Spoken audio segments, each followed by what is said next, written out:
All right. Hello, everyone.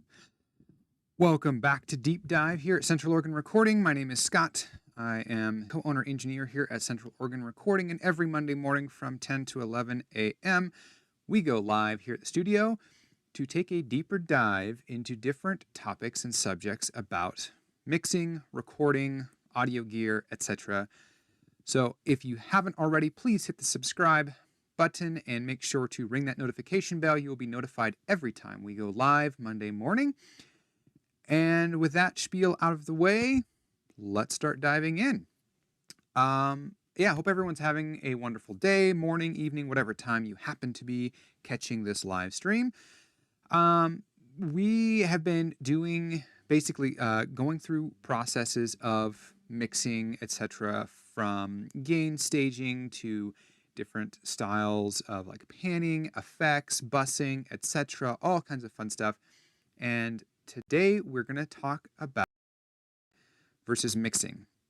So the differences between the two, why we do what we do, and how little changes in your editing skills or your mix is going to help kind of reinforce what you're trying to get across and make your music sound tighter, make it sit properly together, and everything will just kind of glue into place. So let's dive in. Let's start looking at Pro Tools here and see what we've got going on. So this was a song from last week. So I'm just going to pull this one up again. Again, there are no vocals on this song, so we'll be dealing mainly with guitars, drums, and possibly some bass stuff. So let's go ahead and open up some of the tracks here so we can take a look at what we've got going on.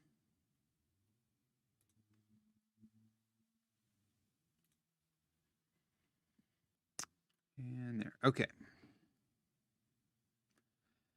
So here's what we've got. We've got our drums, our bass, some acoustic guitars, verse guitars, chorus guitars, a solo guitar, and some organ. So fairly simplistic, nothing crazy on this mix. This again, this was done for a course that we offer here locally for recording and mixing, and this is one of the songs that we happened to record. So we did this basically with a minimalistic setup. So again, that's why there's very small amounts of things like a kick, a snare, some overheads, a mono overhead. Like we basically kept it down to about 8 channels at a time to kind of reinforce the idea of you really don't need to have a ton to get a really decent recording. Like having 16, 24 plus channels on a drum set isn't always necessarily needed. So that's what we did with this course and with this song. So let's take a refresher and go ahead and listen to what we've got going on. Here it is.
Okay, so you get the basic idea of the song. So I'm sure you heard I had the click in there, And the reason I have the click in there is so that we can kind of start listening to how tight or how loose everything was played to basically to the grid. Now, this is not a necessary thing, but this is something to kind of keep in mind if you are doing a very straightforward song, or maybe even with tempo changes, but you have those programmed in. If you wanting to stay to the click, this gives you a little more freedom and flexibility when you're doing your editing to really kind of dive in and lock things together. So this is where editing really comes into play, because this is where we're actually starting to marry parts together. And I'm not talking about necessarily like, making one part the same as the other, but I want to make sure that certain elements are locking properly to get the most impact. For example, dealing with downbeats from the drums and the bass guitar, and possibly even the actual guitars as well, I typically will go through and start editing those, make sure that they're lining up properly so that on big downbeats, that everyone comes in at the exact same time or really, really close. Because if everyone's coming in at slightly different times, a downbeat, especially when it's really pronounced, can sound very sloppy. It can sound muddy. It can just kind of ruin the sound of the mix just with that. Now, I'm not talking about EQ. I'm not talking about compression and like adding punch or anything like that. Just in the editing side of things, if tracks are not aligned together, where everyone's coming in, within, so many milliseconds of each other, things will just sound muddy. Your low end can get very smeared. Just all these little things that happen. And a lot of times when we're watching, say, other videos of very famous engineers, producers, etc. online, they're working with these tracks that have been fully edited. They're ready to go. Everything's been aligned as needed, etc., to really, really lock that in. Now, I'm not taking away from the artistry of whomever played, like whatever band it was. I'm sure it was a great band. I'm sure they played amazingly, but it's very, very difficult to get super, super tight every single time, which is why we have the ability to go in and edit. And this is not a new idea either. This is something that has been going on forever. Even back in the days of tape, they would go through and they would even cut pieces out or add pieces, etc., to line things up properly. It was more grueling, more painstaking to do so, but it was done. Even doing comping, where you would take other parts and piece things together, that stuff was done even on tape. It wasn't fun, and we can now do it much easier now that we're in a digital workstation. But know that those things exist because they're tools in our arsenal to help mesh and create the song, to get the energy, to get the excitement that we're looking for, all of those great things. So don't be afraid to edit something. Now, on the flip side, don't play so sloppy and then say, oh, you can fix it in post. Do your best to get a really great performance. But if there's slight flubs here and there, those things can be fixed very simply. It's not a big deal. And this is something that I always emphasize is like, yes, go for your best take. But I typically, when we're recording here, we typically try and go for more of the energy, more of the emotion.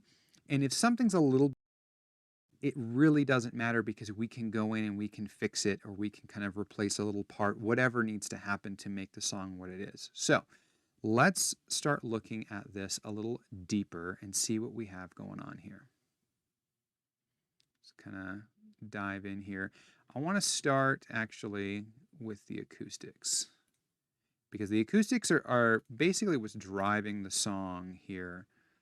So let's take a look at what we've got going on. So we've got these soloed up, and let's listen to it with the click.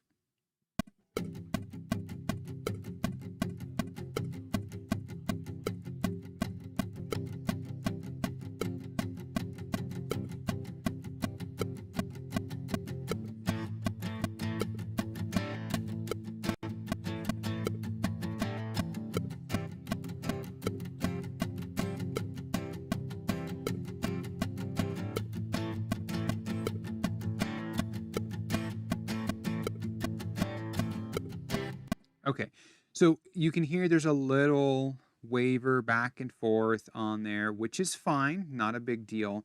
But let me solo up just this acoustic here, and let's see what we can do with this guy here.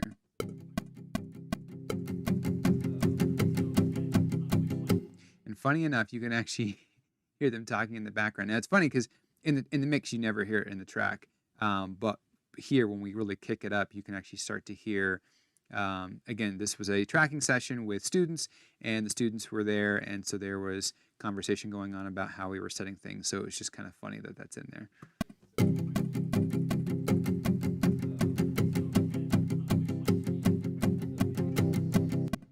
Okay, so I want to jump in here and really start looking at this. So our first hit looks pretty good. Right there.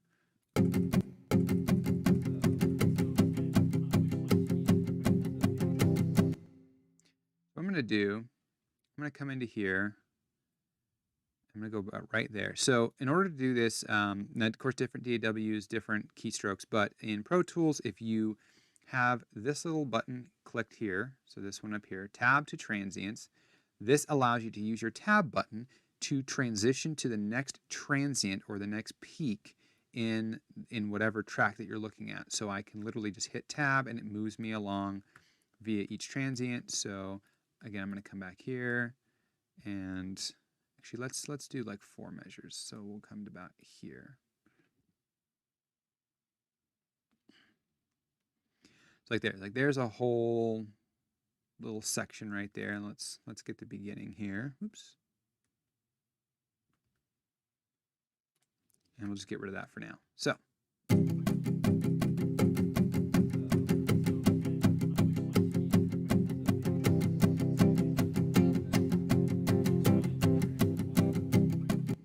okay, and there are a few different tools or ways to do this. You could definitely do this manually, where you could go through and tab to each transient and do something like that. So for example, if I change my grid here to 8th notes, because that's what we're playing, and I were to go through and literally chop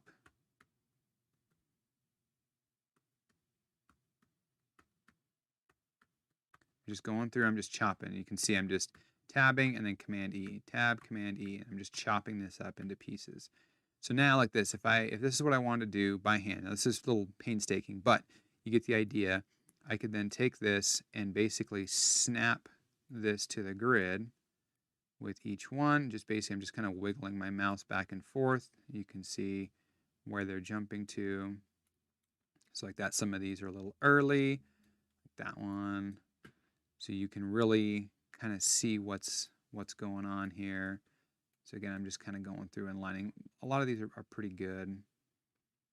Okay, and then like what I would do is I would literally come back and just kind of try to blend these together, something like this, just to try and get it to sound something natural. Now this, again, this is doing it by hand. So this is a little painstaking, a little grueling, but it does work. So if this is what you want to do, you can totally do this. Okay, so now let's listen to that. Now it sounds funky because we haven't done any kind of fading on here. So if I just go ahead, I've got my A and Z button on here so that my keyboard focus works. So I can just hit F, and F will automatically crossfade these together. And now it sounds like this.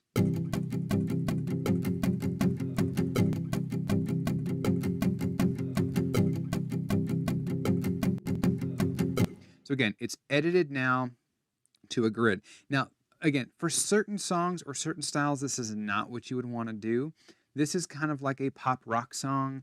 So I would probably go through and do this and edit. Now, I wouldn't do it this way necessarily, depending on the track, but you kind of get the idea where we're actually putting this to a grid.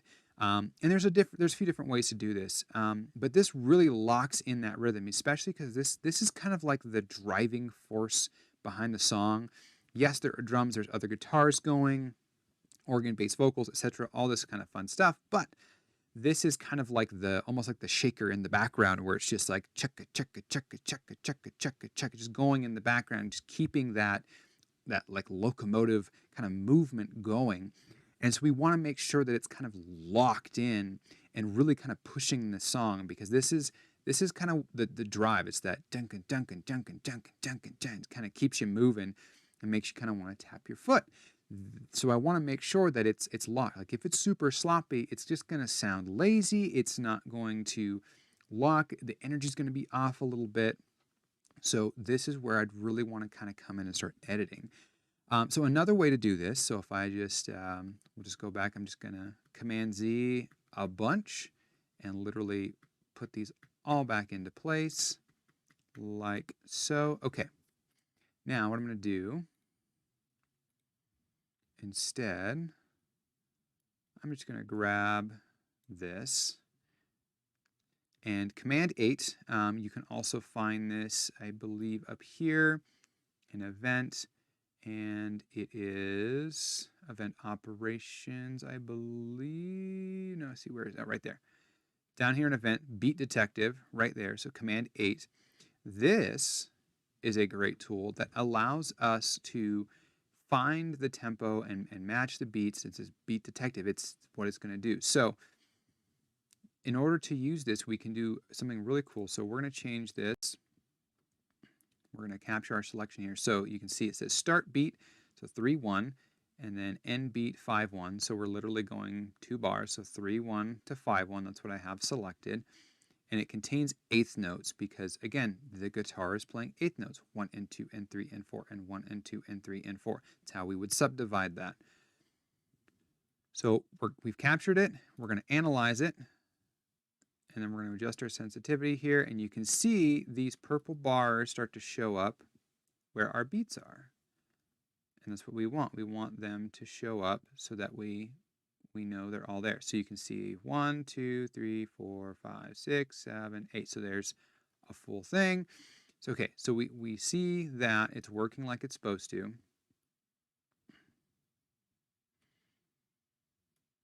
And now what we can do, we can go into Clip Separation. If we hit Separate, it now, remember when I did that manually, it's now just done this automatically where it's kind of separated out what it is thinking is where the actual beats are. And then the last thing we could do is say Clip Conform, where if we say Conform, it's going to then snap these to the grid. Now we can adjust the strength of this, so I can change the way this looks. We can exclude within a certain amount. We can swing it. There's all kinds of fun stuff that we can do if we do this. So, for example, I'll push everything back the way it was, and we could change the strength a little bit, So we can really play with a lot of this kind of stuff on the Conform to kind of get what we're looking for. So, again, if we do this, the last thing is edit smoothing, so we could just fill gaps or we can fill gaps and crossfade. So if we do that, if we say smooth, this is what we end up with. I'm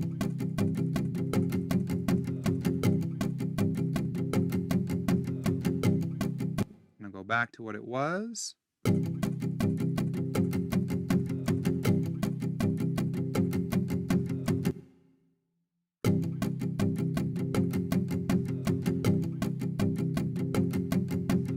So again, subtle differences. It's subtle, but it's locking into place. Now, if we were to go through and get all of this done, that's great. Now, the thing is, every time we kind of edit one piece to really lock into a tempo like this, everything else that is not in time is going to sound out of time, even if it's slight. So the big thing is you have to kind of think about, are you wanting to go through and edit a lot of these parts? It's not a bad thing to do, but it might not necessarily need to be all of them depending on what it is. And there are different things that we can do to kind of lock this in. But again, because this is kind of a driving force of the song, I would definitely want it locked. So let's kind of continue with this, and I'm going to grab a whole nother section here. So let's see here. Let's listen to the song. Right there. You can hear it speeds up right there, which is really fun. Looks like it might have been Could have been a different part, hard to say. But let's grab this section. And again, we're just going to capture the selection, and we're going to analyze. And let's kind of zoom in and look here to see. So you can even see if we zoom in really far here, you can see where the actual beat is and where these are landing. So we can really, really see, okay, these are all fairly late the entire time. And then we get a little early, a little late, a little early. So there's definitely some stuff we can do with this. So again, separate these out because it looks pretty good. Just kind of make sure we can. Let me undo that for 1 second. Go back to our beat marker generation. I'm going to crank up the sensitivity right there. So if you see right here, this guy right there is popping up when I adjust that. So again, you have to kind of watch when you're using a tool like this to make sure that you are getting all of your all the beats that you're looking for. So again, go down to clip separation. We would say separate, and then we could say clip conform. Snap it to the grid, and last thing, we could edit smoothing. Now you can just fill the gaps to make sure that, of course, everything is proper, or you can just fill gaps and crossfade, and if it's bad, you can just undo it. But now that should be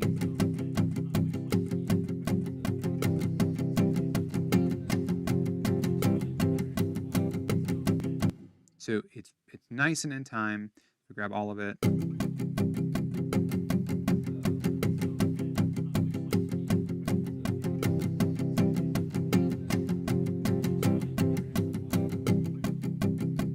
Okay. So again, with one tool, I can go through and I can edit a bunch of this to really lock it in. And then again, there's so many tools that allow you to do this kind of stuff. But again, this is just built in. But there are third-party tools that you can do this with too. But so we've got that locked and it's sounding great. But now let's bring in that other guitar and see what happens.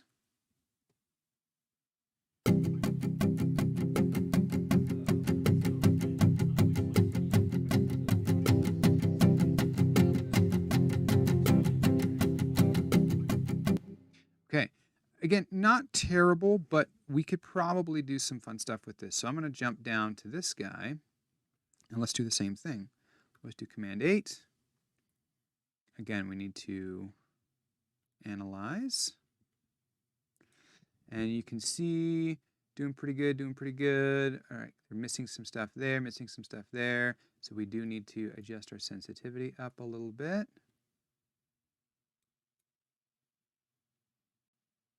Okay, 100%. And you can see it's still, if I'm on sub beats, it's still not quite picking those up. So what are our options? Well, like that. We can actually click in and find where we want those beats. So I'll just kind of keep scrolling along. So okay, here's one, for example. So I'd definitely, so again, we're kind of clicking in to find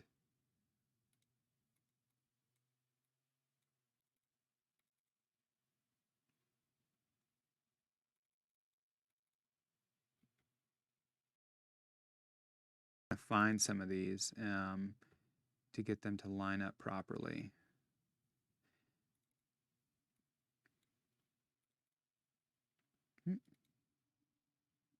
But anyway, you get the idea. We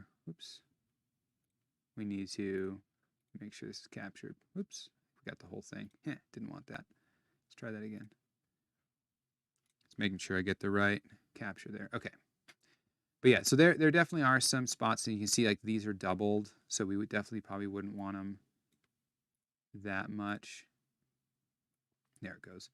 So it's really important just to kind of make sure that you're capturing the proper space and that you're getting what you need. So again, we're just looking here. Okay, that's looking pretty good. Awesome. We've got that. Again, clip separation. We can separate out, conform, and hit that, edit smoothing. Smooth out. Okay. So now, with both tracks in,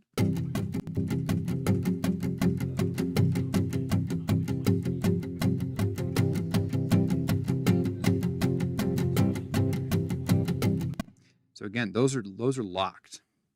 Those sound great. I mean, it's sounding really, really good.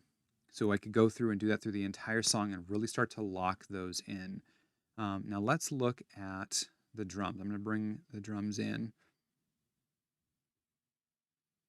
Let me just get this lined up a little bit here. Okay. So I'm going to go ahead and solo in the drums.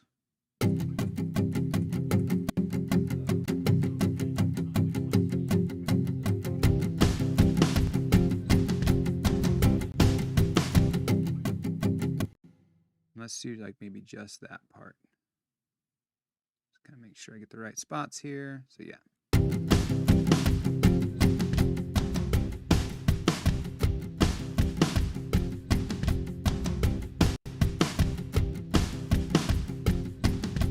Okay, so the drums are a little off.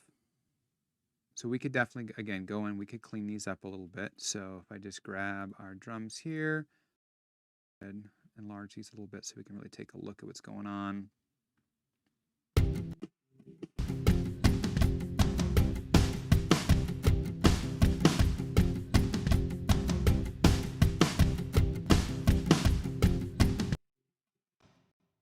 Same idea there. I can go in.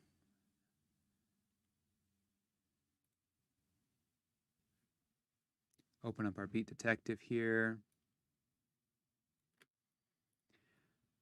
And again, we capture our selection here, analyze it. It's going to snap everything so we can really start taking a look at it. Now, this is a pretty simplistic part, so it's not too terrible. And clip separation, separate, clip conform, conform, and then we can edit it and see what happens.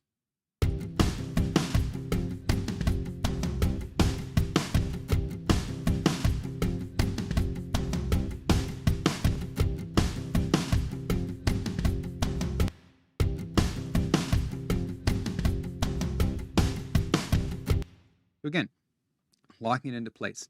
Now, the biggest thing with this is when dealing with drums, when we start dealing with cymbals and things, hi-hats, etc., that's a lot of times where the groove comes from a player. So yeah, they've got kick and snare going, but if they're on that hi-hat and they're doing something kind of funky, that's kind of where like the push and pull happens in a song. Like a drummer can really change the feel of a song by just laying back a little bit and making it kind of like feel like it's lazy or like it's kind of dragging to kind of give that, or they can even have it kind of speed up and play just a little bit ahead of the beat to add like this excitement and this energy that's kind of pushing, feels like the whole song's wanting to go faster and push harder.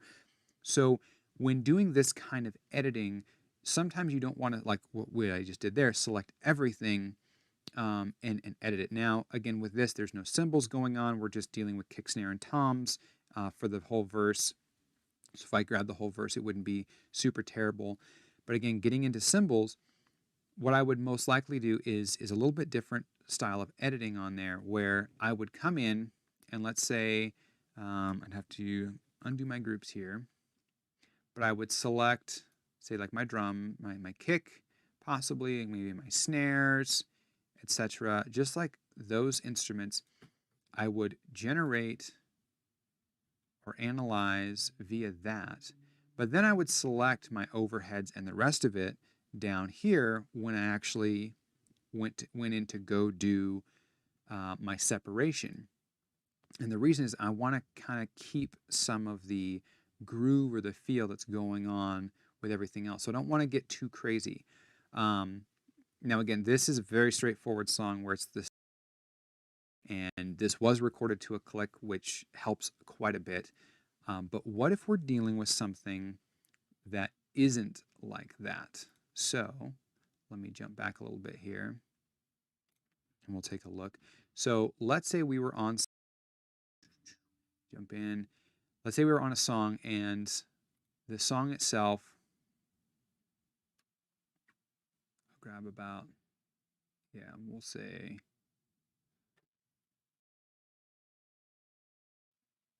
we'll go about there. So let's say this wasn't done to a click and the player was just playing naturally to whatever was going on, and that's what we were dealing with.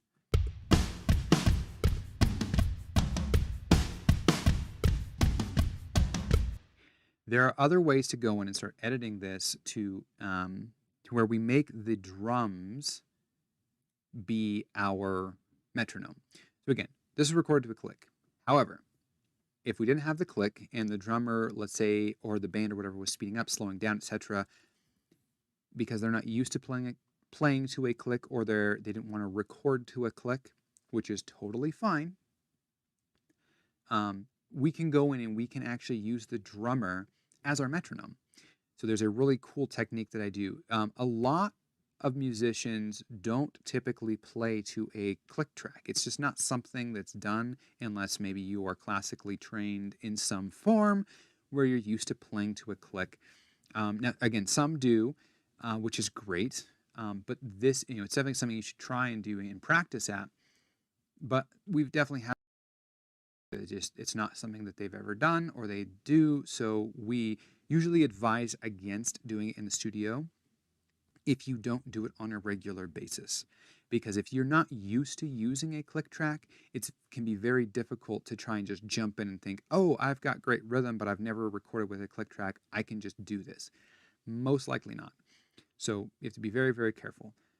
So what I would typically go in and do is I would actually find the downbeats of each measure, and I can actually tell Pro Tools, and you can do this in other DAWs as well, but you can tell your DAW where you want the beat to land.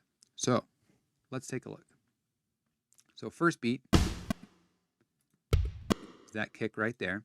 So what I would do, again, tab over to it, and then from here you can see it's 71002. So we're a little bit off, but what I could do is actually tell this to identify. So Command I is add beat or beat marker, and you can see time signature location. So if I just go 7 and hit OK, and then let's go find the next one, which is the next measure over. So measure 8, same thing, Command I, and again this one's a little bit off by 13. So let's go 8. It'll change it to 1000. Hit OK. Now the beginning tempo was 160, but now you can see it's actually changed the tempo slightly. So I can go through and do this for each one that I want. So 9, 10,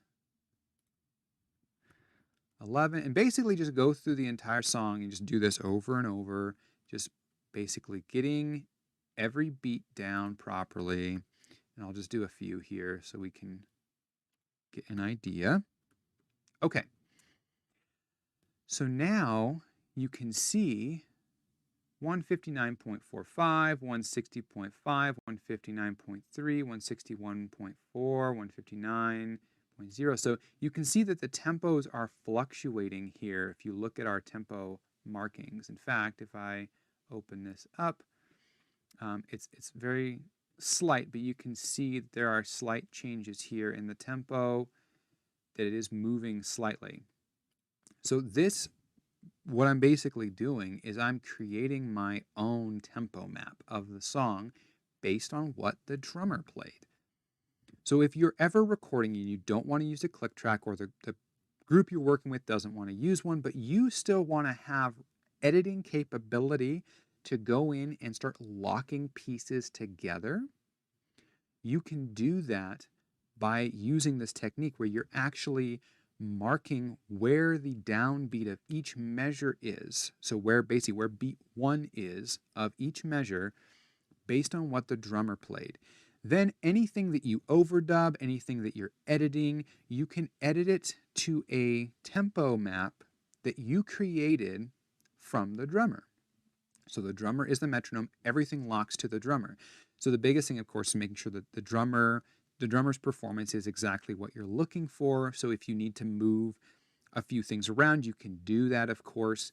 But again, this becomes your tempo, straight up. And I've done this so many times, and it's so nice because now if someone comes in early or comes in late, or like bass and guitar aren't locked in with like a downbeat on the drums, I can go in and I can actually adjust this to the drummer, which is really great. So again, if you're not recording to a click track, look at doing something like this, which allows you to really start to lock in those beats. So let's jump in here and let's go look at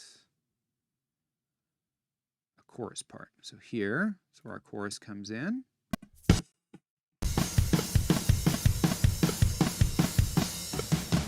Okay, so again, a little fast here, which isn't a big deal. So we'll just go ahead.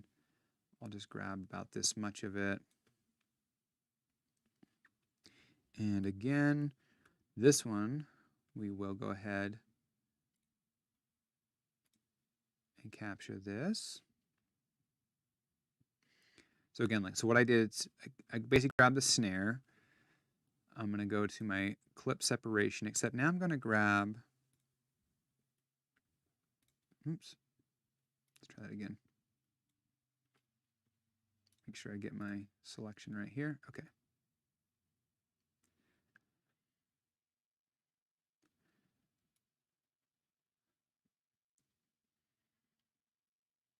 Yeah, about that much.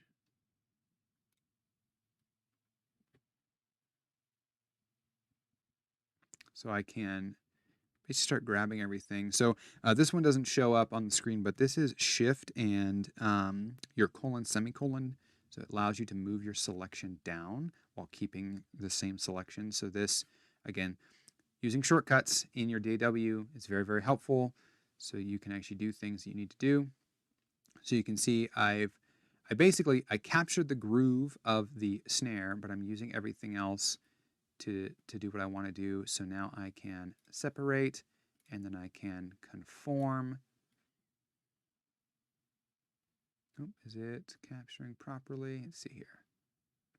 Just want to make sure that I have conform.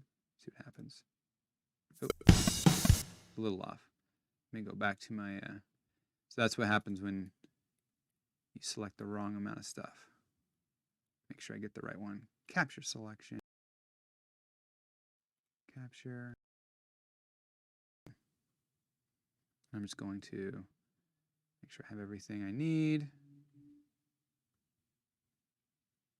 Yep, that looks good. Okay, separate,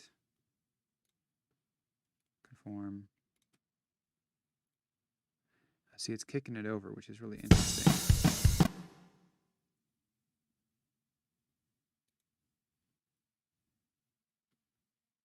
So let me try this. Still trying to kick it over. This is the fun part about using some of these tools. Sometimes they like to give you a little bit of grief.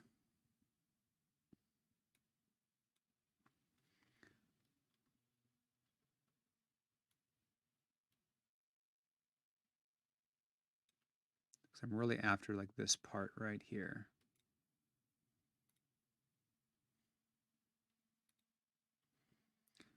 Okay, capture.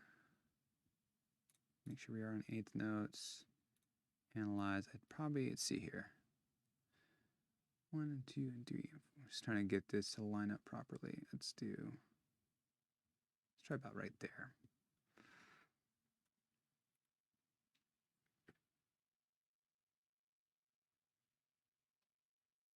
And okay.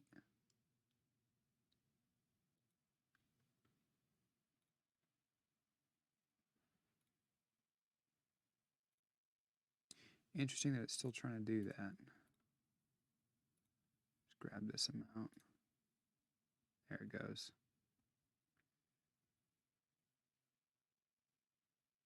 I think it's just because I had that space in there in the beginning.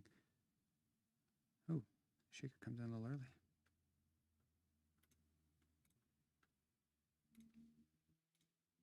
Oops.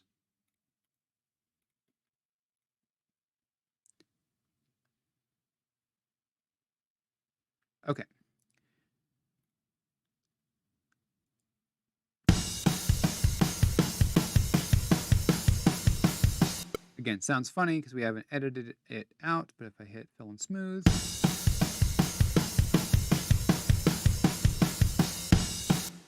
now that is locked. I mean, that is solid. It's just, it is on the, I can't hear the click, which is typically what I like to do. I'll have the click in there and kind of blend it. And if once things lock, most likely the drums are going to override your click sound. And that's when you know that it's hitting exactly where you need it. So now I want to come down here and look at what else we have going on. So let's look at the bass, for example. We'll add the bass in here.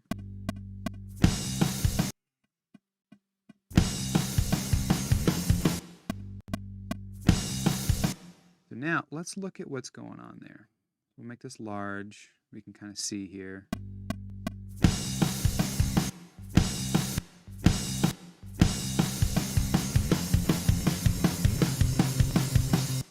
So again, we're just slightly off a little bit. So if I grab this selection and we're going to move down here to the bass, so right here, I want to try and do the same thing. So we'll capture this selection, analyze it, separate it. You can see it didn't quite separate the way we wanted it to because we're missing some stuff here. So let's go back. Let's look at our selection here. There it goes. So we had to crank it up quite a bit in order to get everything we're looking for. But now, clip separation, separate out. That looks pretty good. Clip conform. We can snap it and then we can edit it and see what happens.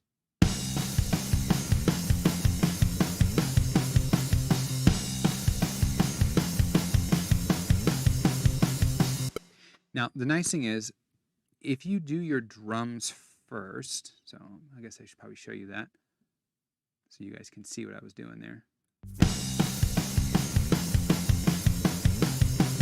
And I'll go back to the way it was.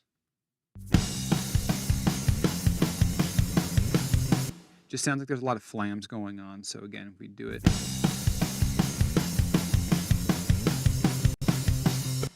So again, that was just kind of going through it, quick edit. But the idea here is, let's say, for example, you got your drums done and finished first. You could have the other players come back after you've done all the tracks and actually add the bass and the guitars or whatever overdubs you need to back on.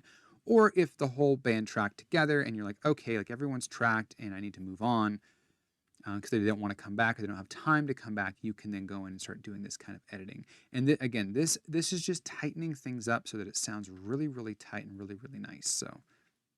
So let's look at, jump into here again. So now let's get rid of our acoustics for a minute. And let's look at our chorus guitars.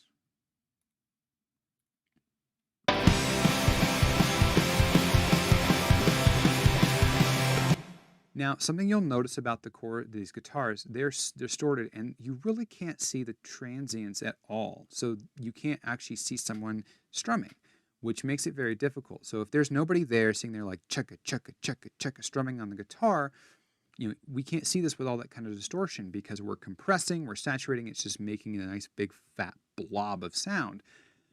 So this is why capturing a DI track is very, very helpful because one, it gives you the ability to, again, use something like this where we're using Beat Detective. We would detect via the DI track, that's the clean guitar, and then we could use that to then go and edit our electric, our actual like distorted guitar.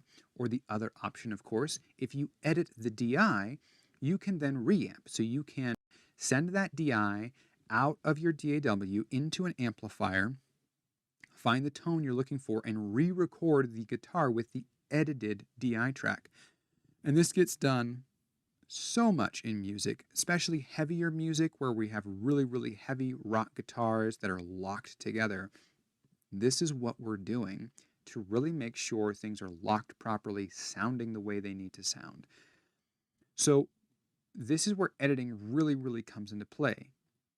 Because again, this is what's making everything sound tight, sound proper.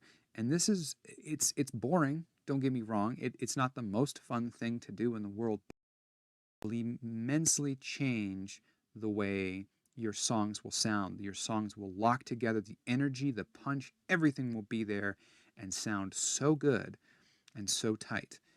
And again, it doesn't always have to be done to a click track, because if you don't have one or the band didn't play with one, etc., basically tempo map to your drums and then do all these edits to the drums. Same idea. All you have to do is have a starting point somewhere where things that you have, basically it labeled out of here's the downbeat or here's the beats of each one. Now, of course, with any kind of tempo mapping, you could go in and do every quarter note. So 1, 2, 3, 4. You could do every eighth note, 1 and 2 and 3 and 4 and 16th if you really wanted to get crazy. But most of the time, either a full bar or even like that, subdividing down into quarter notes is usually enough. So this is stuff that gets done. All this editing and everything gets done before we ever touch in the mixing side of the world. Because if we don't have all of this in here properly and things aren't lined up the way they need to be, we really and start doing too much. Now, again, this has already been EQ'd and everything, and we've got compression going on. So this was all done with just as much stock plugins as possible. So you kind of get the idea there. But again, this stuff makes a huge difference and can really change the way that you hear the song. So we could, of course, look at is, if we dive in, here is look and see if things are lined up properly. So let's come in here, and I want to look at the bass again. So again, this is another editing thing that I will typically do. So we're going to look at, we can look at just this little bit here. You see I'm just kind of zooming in. So what do we have? So here is our bass, right? So we've got our DI that we took, and then we have our cabinets. In fact, actually, I'm going to jump back to the very, very beginning so we can really, really see this. Let's make it really easy here. Okay.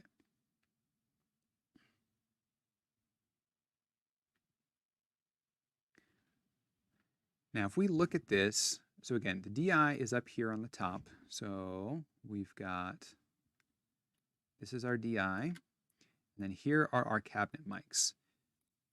So if I were to line something up here, I'll just kind of click in a spot. You can see where the cursor is that the cabinets are slightly off from each other. Not by a lot, just by a tiny, tiny bit. So I'm going to mark this location real quick. I'm going to come back here, and all I'm going to do, I'm just going to pull this back a little bit. In fact, let me go back into grid mode here. And I'm just going to pull these all back just a tiny bit. And then we can jump back into our location and take a look. Zoom in right before it goes there. Okay. Oops, let me come back out of grid mode, slip. So we can do this. Okay, there we go. So you can see where that crossover point is. It's just slightly off. So we could take this and just shuffle it by hand. Again, so we could just teensy bit, see if it lines up that way.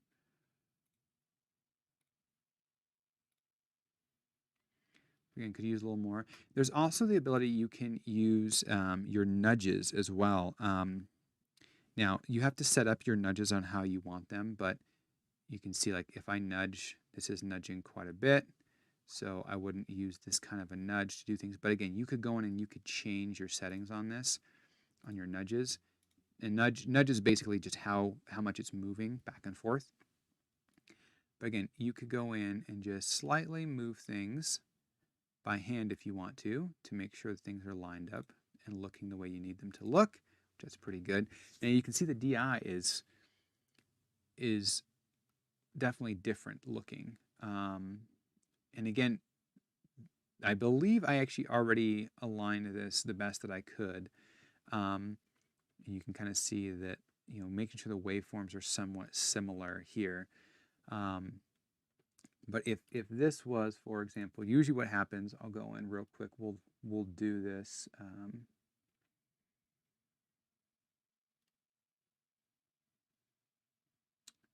Real quick here. Let me just find the right. It's this one. There. So basically, I just inverted this. But sometimes your base DI in a cabinet will be opposite like this. Like basically, the phase is the wrong way around on one of them. It's 180 degrees out, and you can see it starts to cancel out some of what you're doing, which is not good. So you can always unrender or like re-render. Or, of course, the other option, you can use plugins to do this. You can even use like a slight delay. So instead of actually physically moving the track, you could then just use a delay to find out how many samples or how many milliseconds you're off and just get those to line up. And it makes a huge difference. If we listen to, say, just the bass, for example, here, I'm just gonna bring this in so we can see it. And we'll start like in here. Just gonna move on us. And I'll kind of bring that up too so we can really start to hear it here.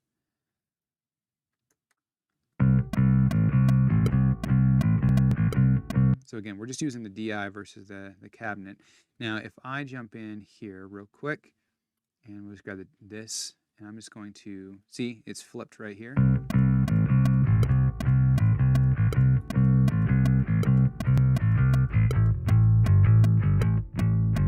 So again, by using like something like that, you can, of course, change the way it sounds to find the sound that you're looking for. So like that, you can usually go in and really adjust this to find exactly what you're looking for. And of course, again, we could, let's say we move this a little bit. Let's say we did that. Now again, I just moved this back. Let's listen to it now. Jump here.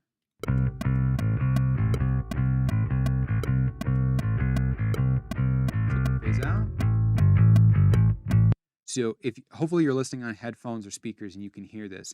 So again, with the phase flipped because of the way I moved it, it's now out of phase with itself. So we lose a lot of the low end of the bass. But as soon as I take the phase and I flip it around again, so basically changing the polarity on it, flipping it 180 degrees out.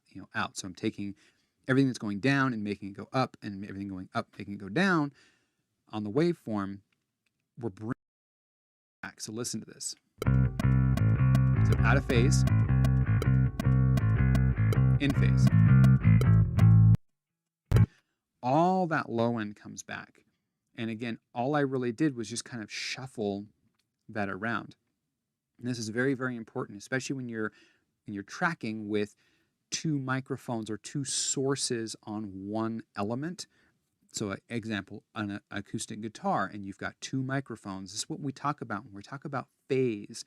And what we're listening for is when phase is off. So when the sound is reaching the two sources, the two microphones at different times, things get off a little bit, and it can create like a wishy-washy sound, like a swishy, almost like a chorusy sound, all these kind of things. But you can also lose your low end, and low end is where we hear it the most because the waves are longer. So when they're out of phase with each other, they start to cancel each other out, and then we lose that sound. Now, phase we can use, of course, to our advantage to get rid of certain frequencies as well, but this is something that's very important when we're looking at editing, is making sure things are in phase with themselves to get what we're looking for. Again, this is also true on guitars. This is true on drums even. All kinds of instruments suffer from this. So after you've tracked, try to zoom in and look at some of this stuff to see how much out of phase something might be. So again, like it's crazy how something so small can make such a huge difference. It's, that right there is,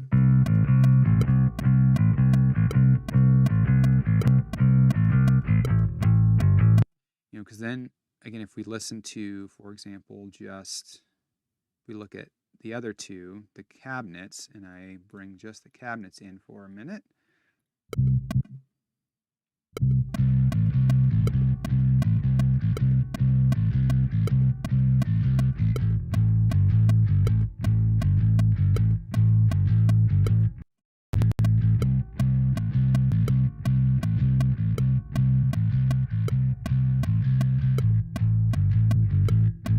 You can kind of hear when I flip the phase again that it went out of, we lost some of that low end there. So something else to look at when you're doing any kind of editing work.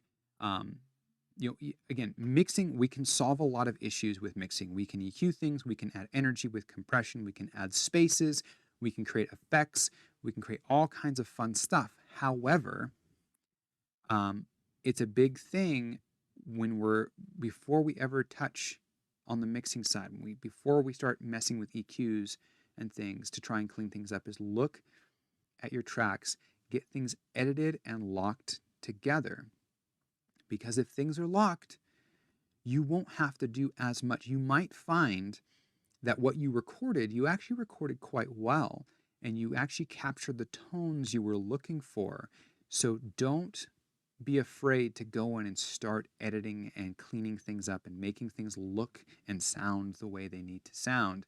This is where this is the one spot that eyes really do come into play when mixing, because we can visually see what's happening. Now, of course, I still want you to use your ears. You need to really focus on using your ears to hear, to make sure things are locked properly as they should be. But again, don't be afraid to actually look at this stuff too, because we have the tools, we have the capability now to do this. So we should be doing this. We should be looking at all of this. Same idea with the guitars. All of this stuff makes a huge difference in the sound and what we get out of the song. Highly, highly suggest that you do this kind of stuff. So let's just kind of listen real quick. So again, all I really did, I didn't do the beginning of the bass, but we did do some slight editing here. So let's just jump into the chorus again. Let's see what it sounds like now. Again, this is with our drums and our bass slightly edited, so we can kind of listen to it here. Oh, looks like real quick. Oh, I must have got rid of some stuff on accident. Either way, we get the idea.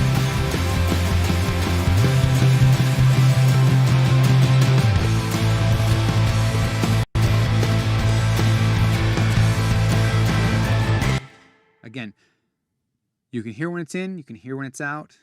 So take your time, do your editing work before you start mixing. It will save you a ton of headache and give you some great, great recordings, because you record it well.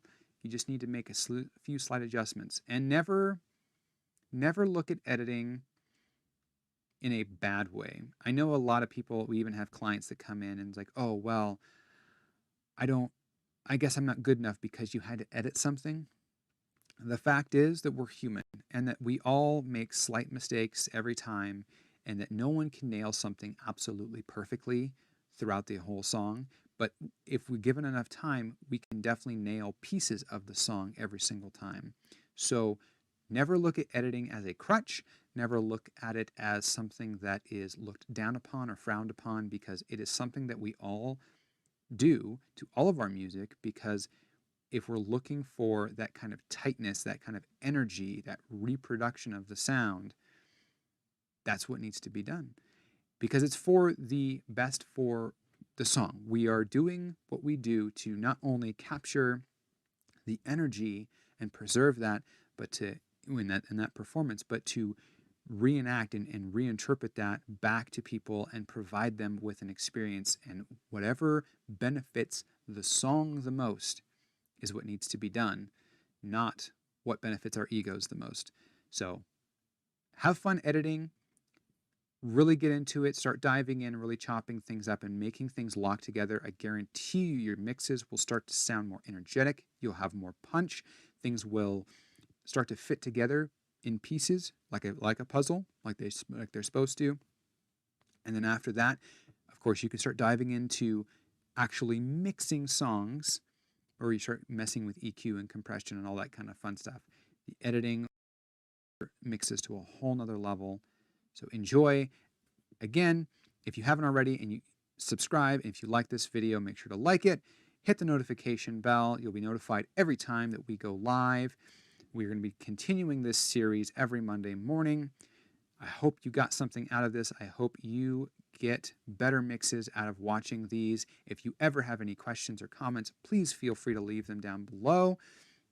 If you have anything that you would like us to cover, any topics of any kind to deal with mixing, with gear, etc., recording techniques, please leave them in the comments. I want to make sure that we are getting videos out that you enjoy and that will help you keep making great music. So until next Monday or the next time I see you, have a great rest of the day, and yeah, go out and make some great music.